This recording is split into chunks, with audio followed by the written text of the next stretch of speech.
Shirika la kijasusi la Mossad linadai kwamba linaendelea kuifuatilia Iran likifanya ujasusi wake kuona ni nini ambacho kinaendelea katika taifa hilo baada ya vita vya siku 12. Hata hivyo, shirika hilo la kijasusi la Israel linadai kwamba lipo katika mpango wa kuifuatilia Iran, huku likuwa kejeli majenerali wa Iran na kutoa ujumbe wa Mossad uliowaonya wa Iran wa kawaida. Mossad ya Israel imefichua siku ya Jumapili kwamba maafisa watatu wakuu wa Iran, akiwemo kamanda mpya aliyeteuliwa hivi karibuni na jeshi la walinzi wa mapinduzi ya Kiislamu IRGC, Meja Jenerali Mohammad Pakpour, wamekuwa kifuatilia kwa utulivu akaunti ya X ya shirika la kijasusi kwa lugha ya Kiajemi.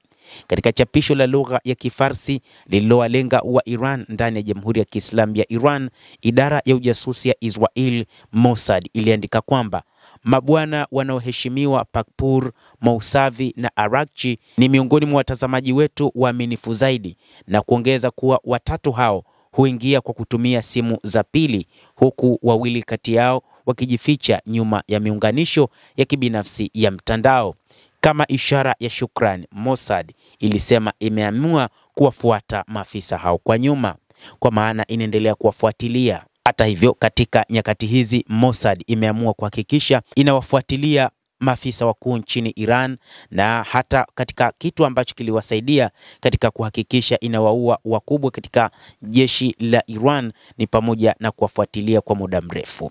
Ujumbe huo kisha uliwaonya wa Iran wa kawaida, mnaweza kuendelea kutazama maudhui yetu, lakini kwa usalama wenu wenyewe tafadhalini epukeni kufuata kurasa au kujibu machapisho yetu, shirika hilo liliahidi. Hata hivyo, limesema kwamba litaendelea kutoa habari muhimu kwa hadhira yake inayozungumza Kiajemi. Hata hivyo, wakala wa siri wa Mossad hutumia programu kufanya shughuli zao za siri za kivita, na huku wakati huu wakiwataja watatu hao, lakini wafuasi wengi hawakutajwa kutokana na kwamba hawakufahamika ni akina nani.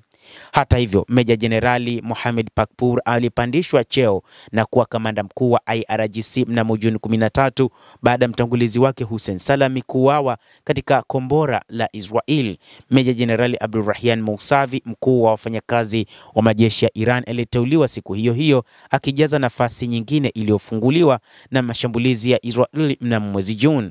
Lakini waziri wa mambo ya nje Abbas Araghchi, mpatanishi mkongwe wa nyuklia ambaye alichukua wizara ya mambo ya nje ya Iran mnamo Agosti mwaka 2024, na tangu wakati huo ameongoza diplomasia ya Tehran wakati wa vita vya Israel na Iran. Wanaume wote hao watatu wameapa hadharani kulipiza kisasi kwa mashambulizi ya Israel ya mwezi Juni, lakini ufichuzi wa Mossad umependekeza pia kwamba kufuatilia ujumbe wa Israel mtandaoni, hatua ambayo wakala ilitoa kuaibisha uongozi wa Tehran, ikieleza kwamba wawe makini na wawe na tahadhari ya hali ya juu dhidi ya kufuatilia mitandao ya kijamii na kujibu kile kinachoandikwa na Israel, hasa shirika la Mossad.